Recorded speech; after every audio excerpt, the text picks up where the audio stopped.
Hi everyone, thanks for clicking. So this particular paper review is actually from an engineer perspective. So let's start off with, I wanted to use this paper as evidence to show that we here at 9CI do not only look at one point of view when observing studies, but we also look at evidence that states there is no health effects of non-ionizing radiation, of course. And I initially picked this paper because I thought it presented well. As in, the authors are from a broad background of understanding, being a physician biologist, an epidemiologist, some engineers, and some physical scientists. So well-rounded study is in they come from not a single field, but from various fields and backgrounds. Cool. We wanted to do this to exhibit that we are different from other media sources in which they only show one point of view and nothing with an opposing perspective to either add relevance to their position or show that the position is not as stagnant as one might appear, so it's debatable.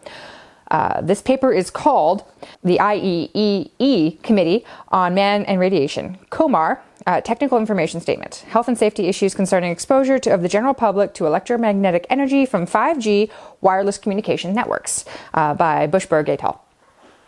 So, however, upon reading this, I and my colleagues found it to be one-sided and a bit derisive. So, first of all, in the abstract, so the very beginning of the paper, the terminology used was a little off. Perhaps it was by accident. So they state, it can also operate in the tens of gigahertz where the wavelengths are 10 millimeters or less, the so-called millimeter wave band. So, okay, well, they're just naming it. But I think it was a poor choice of words, the so-called. It's kind of what it is. So moving on in the abstract, because millimeter waves do not penetrate foliage and building materials as well as signals at lower frequencies, the networks will require densification, in which they put in quotes. The installation of many lower power transmitters, often called small cells, located mainly in buildings and utility poles to provide effective indoor coverage. They're correct in their definitions. That's fine. Then they move on to say, first, unlike lower frequency fields, millimeter wave do not penetrate beyond the outer layer of skin and thus do not expose inner tissues to millimeter wave. Second, the current research indicates that overall levels of exposure to RF are unlikely to be significantly altered by 5G, and exposure will continue to originate mostly from the uplink signals of one's own device, as they do now. Third, exposure levels in publicly accessible spaces will remain well below exposure limits established by the international guideline and standard setting organizations, including ICNIRP and IEEE. So, fine. They kind of state, this is just the abstract, so they're just reviewing the whole paper right now. How can they prove this? Is it including other sources? And the statement seems a bit blanket and unsubstantiated since they haven't done any actual measurements. And they can't right now because current 5G communities and test sites are not technically using full power. They're not at full densification yet. People won't be connected to it as often as they will be if it's actually rolled out in real life. Okay, moving on. While it is acknowledged that the scientific literature on millimeter wave biological effect research is more limited than for the lower frequencies, we also note that it is of mixed quality and stress that future research should use appropriate precautions to enhance validity. Merely stating overall that you find this to be the way that it is and not giving any evidence, perhaps a specific example would have been better, it's not quite justified to state that. Also, I would tend to disagree with the statement. Many of the studies stating exactly that there are issues were long-term, scientifically well-rounded, and included many faculties. So I would give the example of the National Toxicology Program, the NTP study, which we actually already reviewed. I'll post that in the link below. They get into sources a lot. So exposure to RF fields from cellular network originates from two possible sources. One is the downlink. Signal from base stations, while the other is uplink, signals from one's own and nearby person's handsets. Handsets can transmit at lower power levels and up to 1 watt, but their actual output is set by the network to the lowest level that communicates effectively with the base station. In some cases, it's as low as a few milliwatts. This is not necessarily true. Actually, Apple tends to increase their power levels just so that you have a faster upload speed, etc., etc., etc. But we'd have to get into actual measurements of individual devices on a regular. We do have several videos about that. I'll put some of those links below as well. So both IEEE and ICNIRP RF limits were set to protect against the possibility of a significant rise in tissue temperature, even in warm work environments, due to exhaustion of the body's normal thermoregulatory capacity. The IEEE standards set an exposure limit, formerly called the exposure reference level, or ERL. Both RF fields exceeding 2 gigahertz. The whole body ERL for the general public is 10 watts per meter squared. So, for example, Section C1 of the IEEE codes cites 20 reviews through 2017 that found no evidence of health hazards from exposures to RF energy at levels below current limits, exhibited no accepted theoretical mechanisms exist that would suggest the existence of such effects. Significant rise in temperature is what I would like to focus on right now. Okay, so many of the actual studies done find effects well below thermal levels. This is comparing apples to oranges. So what they're stating is they set the exposure limits based on temperature effects, but studies are finding effects at below the temperature effects that cause different mechanisms. And then they make a blanket statement saying that there's no mechanisms that actually do anything. That's also completely untrue. There are several studies that found all other mechanisms. Okay, so the FDA concluded that, the US FDA, of course, based on the studies that are described in detail in this report, there is insufficient evidence to support a causal association between RFR exposure and tumorigenesis. So they focused on tumorigenesis, but many of the mechanisms actually many of the health effects are actually not cancer causing. There are some studies that do state that there is an increased risk of tumorigenesis, but they disagree with those studies. Okay, moving on. While most countries have adopted limits based on the ICNIRP and IEEE, several cities and even a few countries have established their own precautionary limits based on a philosophy of minimizing exposure to avoid as yet unproven hazards, and are motivated in part by the social concerns about RF technology. This contrasts with IEEE's and ICNIRP exposure limits, versions of which are adopted in most countries that are designed to protect against known hazards. For example, exposure limits in Switzerland and Italy at frequencies relevant to current cellular base stations are 100 times lower than ICNIRP limits, while in India they're 10 times lower. The implications of these restrictive limits on the deployment of the new 5G base stations is under review. So why do these countries have lower limits? Why don't we? If they're taking the precautionary approach, why shouldn't everyone? And if it is safe, then why did these countries even bother? So obviously there is debate. There's debate globally as to whether or not there are power level exposure limit concerns, and why would they even bother changing them at all if there were no concerns. So they move on to state a key difference between 2 to 4G and 5G systems is that RF signals from present and older generation systems remain at a fixed or static spatial pattern, whereas 5G antennas can be configured to transmit multiple beams that are steered toward individual users as they move about between and within a base station's coverage area. Therefore, even if a 5G base station that uses beamforming technology were to transmit more total power than a comparable 4G station, the power could be divided among multiple narrowly focused beams, each propagating at a different direction. So field levels within other off-beam areas, so that would be far fields, it would be far field only, obviously. Off-beam areas have no users, areas having no users would be sharply lower than those than a typical 4G base station. So they're saying that 5G technology will be pointed at the users rather than just simply saturating an entire area. Rather than one source, you are immersed. So this can lead to an increased. Could this lead to increased effects on the individuals? Maybe. Single point at high power versus multiple lower powered sources. Are there more or fewer effects? In countries that have the lower power level limits, and 5G is going to possibly be affected by this, like they won't be able to transmit, they won't be able to utilize 5G technology because their power limits are lower. Is that saying something about the 5G power levels? Perhaps. A recent meta-analysis of RF exposure levels in European cities found that RF exposure levels over a broad frequency range to be generally below 1 volt per meter, or less than 3 milliwatts per meter squared, with the highest mean exposures found in environments associated with electrical RAN transportation, so about 10 milliwatts per meter squared, i.e. inside the rail cars, chiefly due to the cell phone users used by the passengers.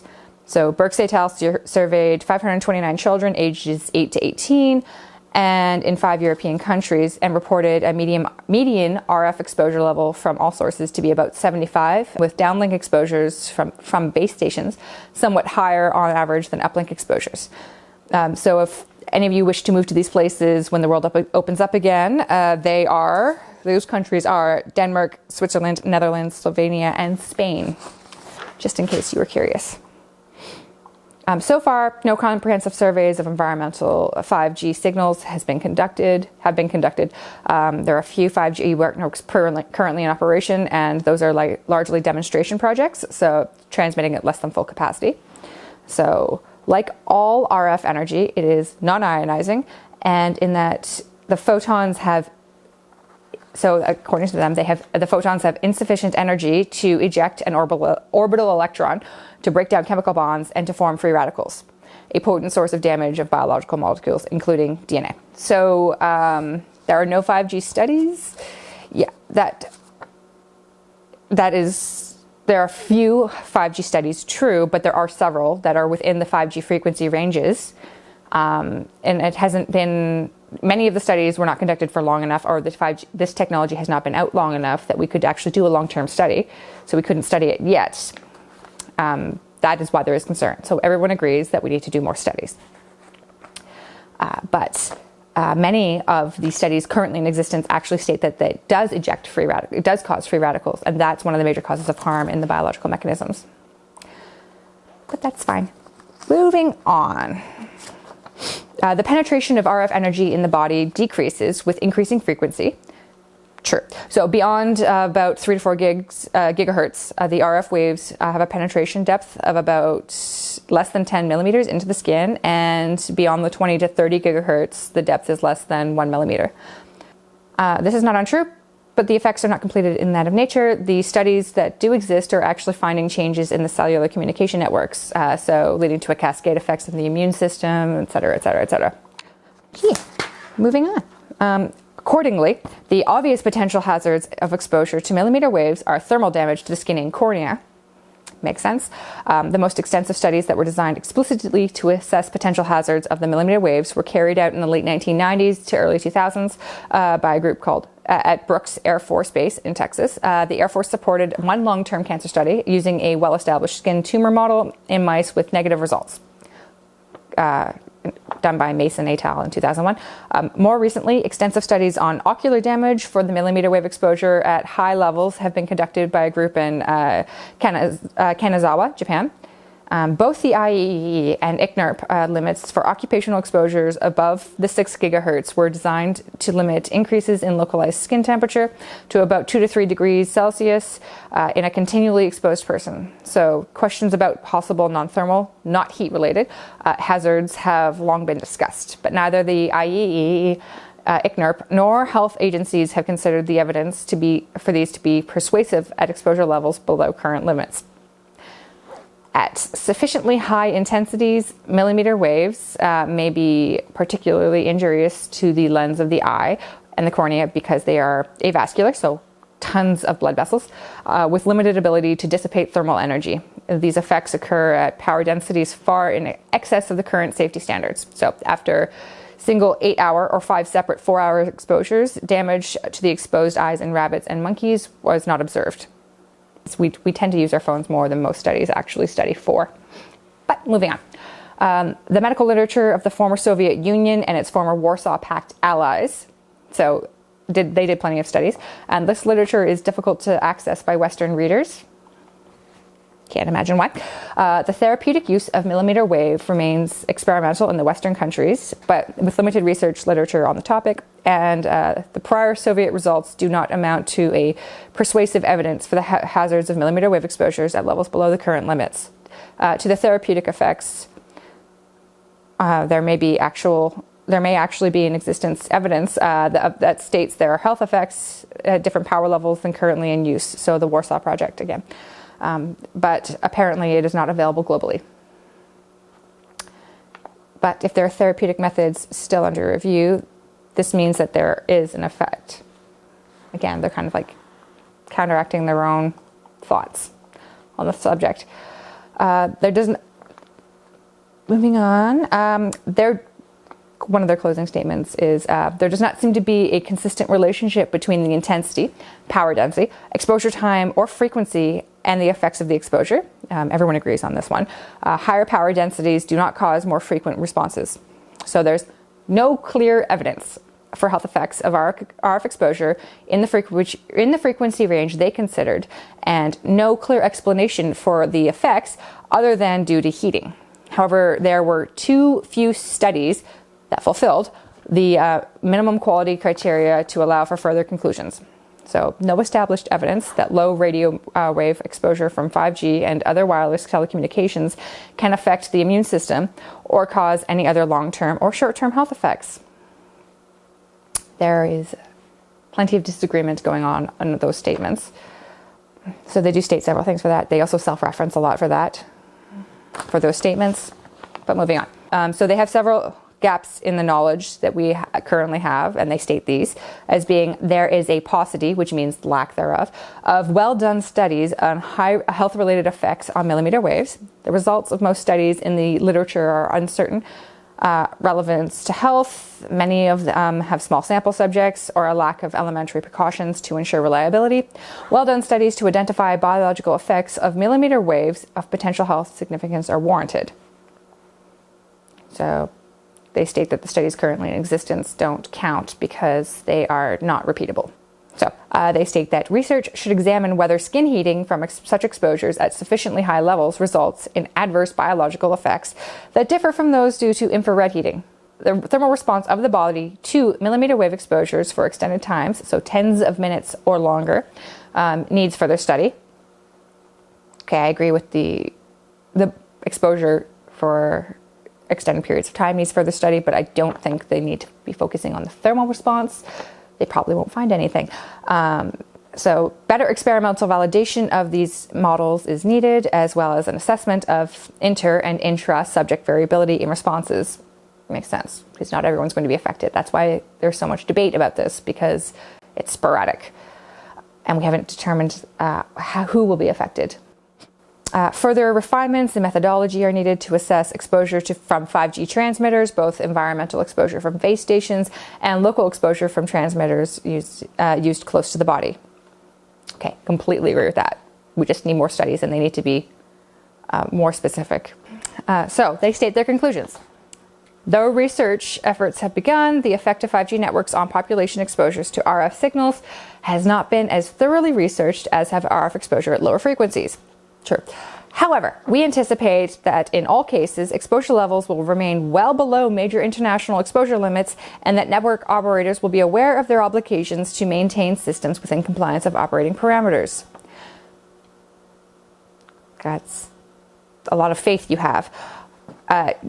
Moving on. Given the limited bioeffects literature on millimeter wave exposure, however, COMAR recommends more high-quality research on millimeter wave. Agreed. COMAR is comprised of career professionals who deal with environmental and health issues associated with electromagnetic exposures from across the non-ionizing spectrum, including power delivery, RF broadcast, and wireless technologies. COMAR concludes that while we acknowledge gaps in the scientific literature, particularly from exposure to millimeter wave frequencies, the likelihood of yet unknown health hazards at exposure levels within current exposure limits is considered to be very low, if they exist at all. So they're just assuming that everything is okay, and they make a lot of assumptions and state them as proof, which is not scientifically fair. So we do all have agreement that we do need to have more studies, and that these studies that are completed need to be within scientific parameters more. However, they are dismissing all the studies that already exist and have stated with scientific evidence that there is health effects below the thermal levels. Again, they're focusing entirely on the thermal limits. We have to be comparing the same things now. So we're having two different conversations and then just kind of yelling at each other that we're finding nothing or we're finding something.